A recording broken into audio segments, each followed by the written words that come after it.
Welcome to the Wealth Research Group weekly Titans of Industry interview. This is our opportunity to gain incredible insights and get exposed to vital information. We couldn't ask for more as a student investors than to get a behind the scenes view of what the top investors in the world are thinking. These interviews are the best school anyone can participate in. Every week we assemble a list of serious questions for our guests and ask them to be brutally honest with us. Now today I'm extremely honored because this person came to Wall Street in 1968 after growing up in tiny Demopolis, Alabama with $600 in his pocket, and by 1980, a mere 12 years later, he left Wall Street with more money than one could spend a lifetime. And I admire a man who knows that once you reach a certain level of riches, there's a whole new life ahead of you to enjoy. So he toured the world, first on his motorbike, and second time with his wife on a specialty built hybrid Mercedes-Benz car, and ended up in the Guinness Book of Records twice because of these journeys. As a fund manager with the Quantum Fund, he managed to gain roughly 4,200% in a single decade, while the S&P 500 gained 47% in the same period of time. I'm honored to be speaking today with Mr. Jim Rogers. Sir, how are you today? Oh, I'm delighted to be here. Sounds like fun. Okay, excellent. Let's jump right into this. I have some big questions to throw at you, and my biggest one is concerning the U.S. baby boomer generation. With 80 million Americans retiring in the next 2 decades, and with the entitlements they have been promised, and the inability of the tax receipts to fund these insane obligations, are we in for a prolonged period of economic contraction? Well, the numbers you just said speak for themselves. There's no way that America can meet its obligations. America is the largest debtor nation in the history of the world, and the debts go up daily, whether you're talking about for pension plans or medical care or just debt, interest on debt, you name it, and our debts go up higher and higher. Do the arithmetic. I don't want to sound like some fearmonger or something. Just do the arithmetic. You can add as easily as I can. Yeah. Anybody can add as easily as I can, and especially if you're somebody under 75, you better add.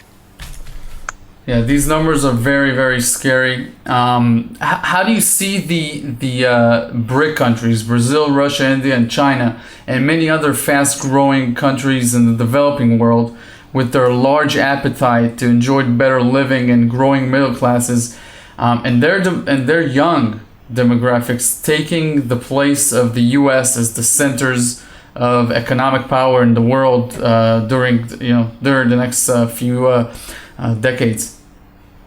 Well, anybody who has read any history, even a little history, knows that throughout history, countries that get themselves into the situation that we are in, America's in, we're the largest debtor nation in the world and getting worse. We enter crises, we have crises, and we have semi-crises, and we go into decline.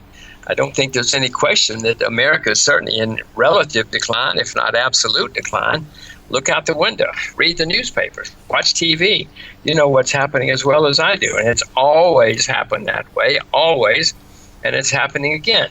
Somebody invariably rises to replace the declining nation. Sometimes it takes a war, but it's always happened.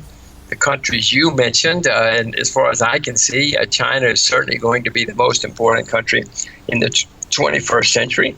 They will have problems too. Anybody who rises has problems. But the 21st century is the century of China, whether we like it or not.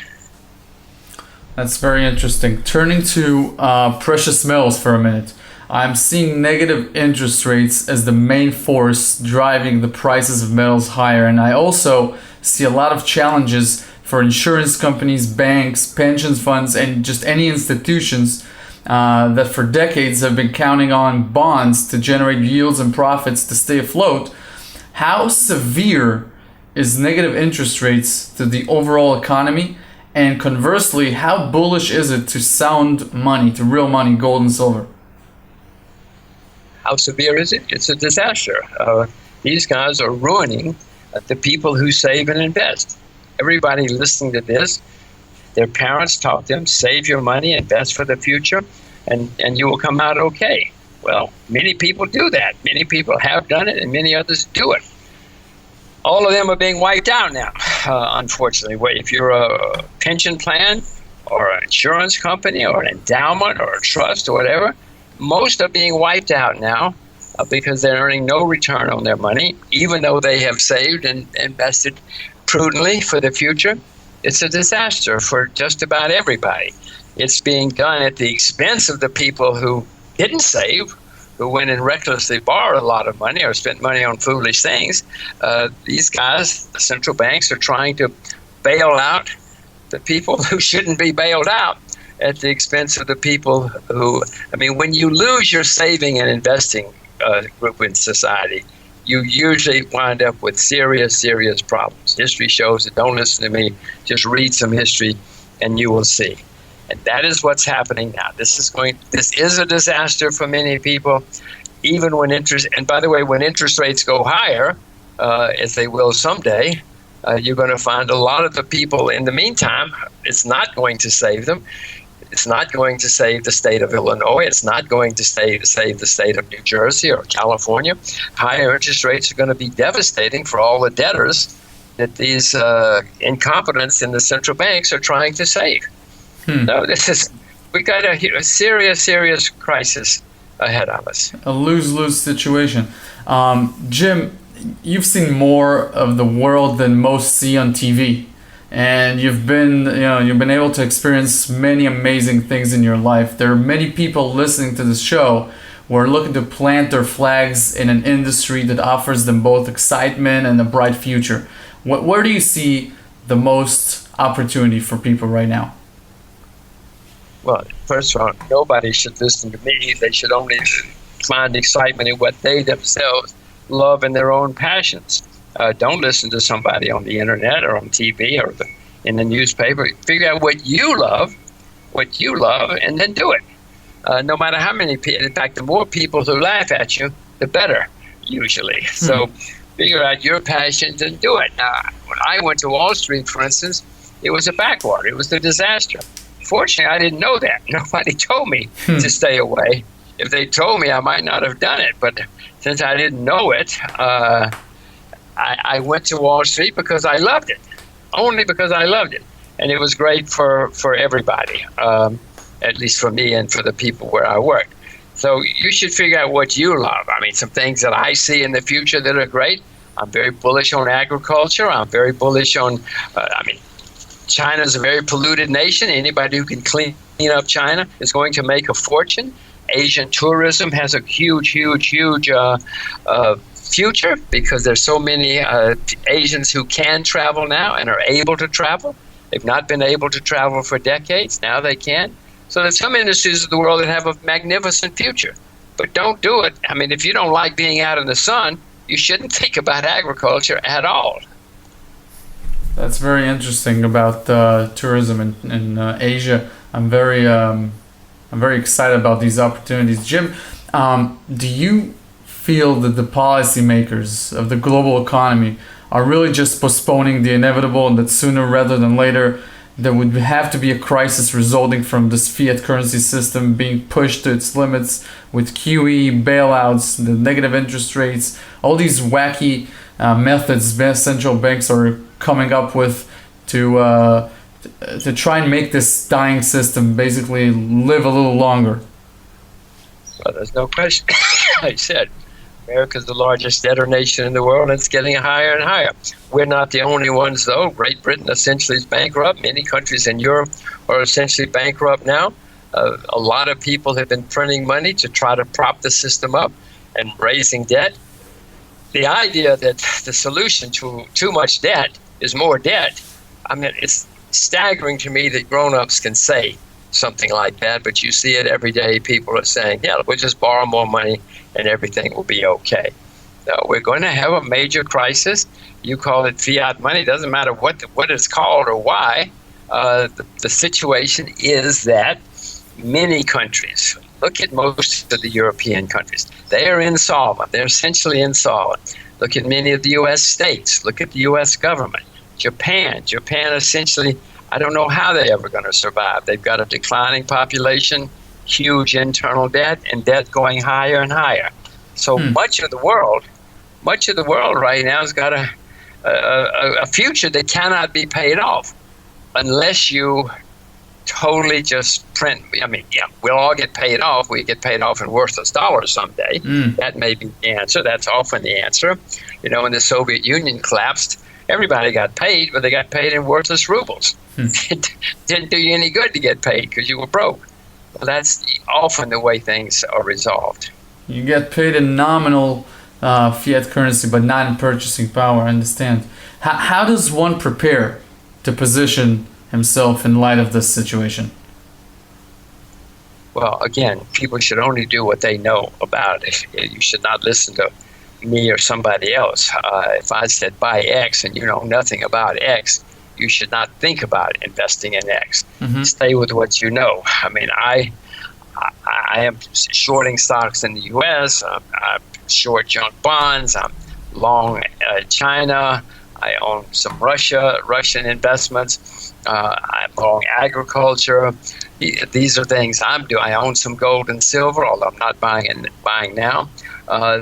These are some of the things I'm doing.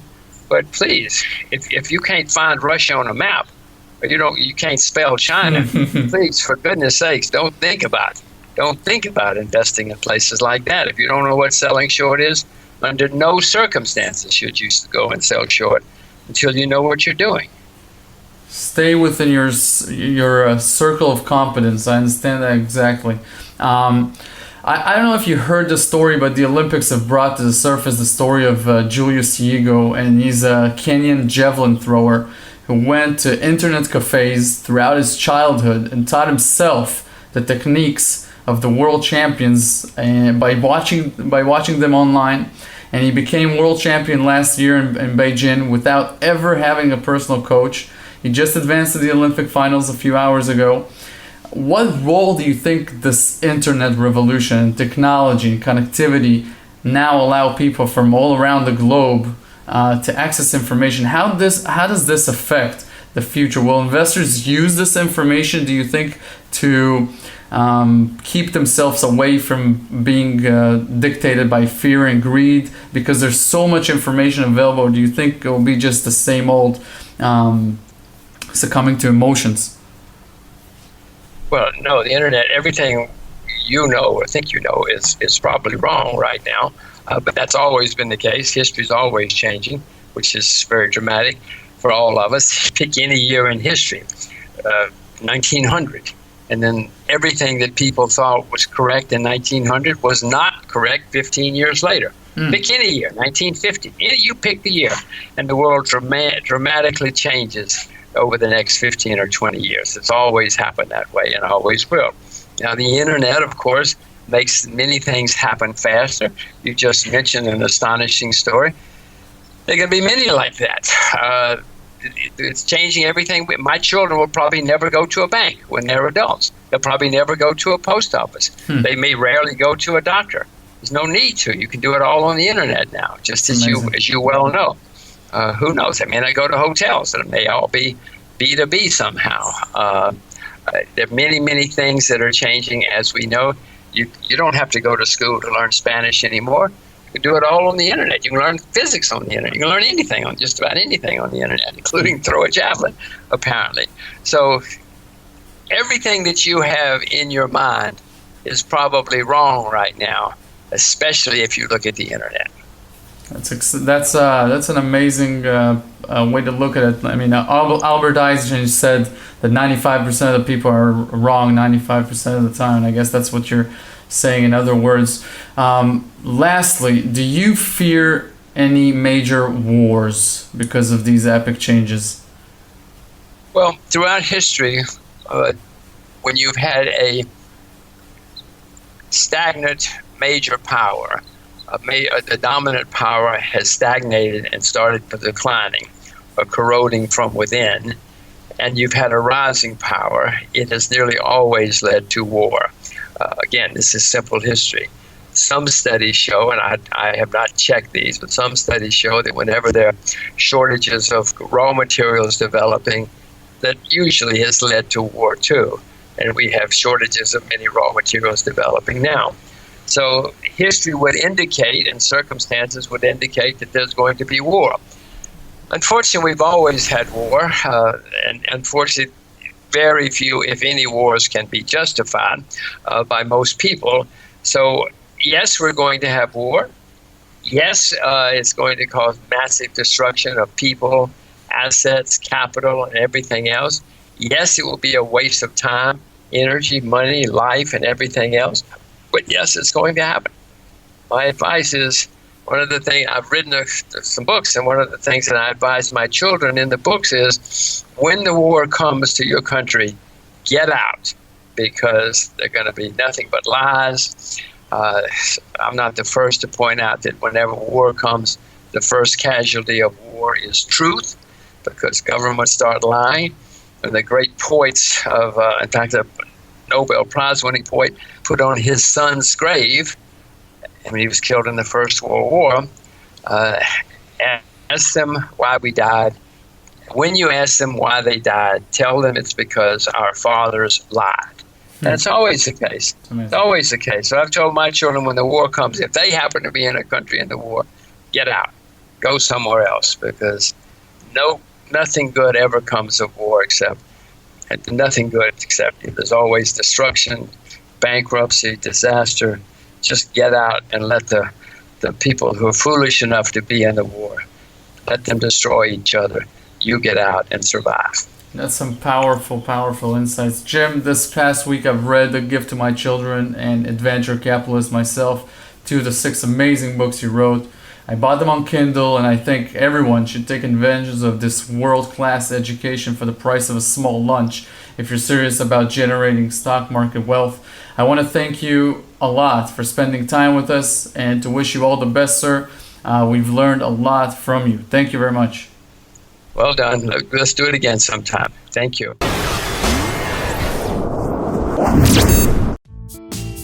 This interview with Mr. Jim Rogers has been straight and to the point. Jim doesn't pull any punches and gives you the honest truth, no matter how politically incorrect. We asked Jim his opinion on the unfunded liabilities the US faces, and he said it can only be paid by hyperinflation, basically. If you're concerned, as I am, about this, educate yourself with our Uncharted Waters special report that deals specifically with this topic. Regarding the rise of Asia, Jim is a China bull, and he believes it will soon become the empire of the day. This would be catastrophic for everyday Americans and for the US dollar. And I can only suggest you read how I position myself with my portfolio for these uncertain times that we're going through. It's right below on your screen. Jim went on to say negative interest rates are a mess and could ignite problems and present an opportunity in hard assets. This is my favorite topic, and I specifically published the Steroid Stocks Manual for capitalizing on the explosive potential of these assets and mining shares. Jim is a big believer in agriculture. He's probably the greatest agricultural investors alive. He also believes clean energy initiatives in China are a huge opportunity. I took it as advice to heart and researched this topic thoroughly, and realized that there are 2 main assets that could be the tickets to ride this wave. I just finished writing this report, and it's called Monster of Commodities, 21st Century China. It's a must read. It's right down below. Jim also says it's crucial to educate yourself because of dramatic changes in the world. And my suggestion, obviously, is that you test drive our free newsletter. It's called 365 Wealth Letter. Our mission is to help you strengthen your financial fortress daily. Just sign up on the website. It's pretty easy. It's straightforward. And we'd love to help you with making sure that you are on top of things. Regarding the internet revolution, Jim is very optimistic. He says you can learn anything online today, and this would be a good time to mention that we publish a variety of valuable content on our YouTube, Facebook, G+, and Twitter channels. You might consider just following us for timely updates on what's going on in the economy. You are already taking a big step by listening to these interviews. By doing that, you're staying ahead of 99% of investors who are simply baffled by today's economic conditions. We invite you to keep tuning in every week as we poke the brains of truly the legends of our day and learn how to become better investors and better human beings. Thank you for watching.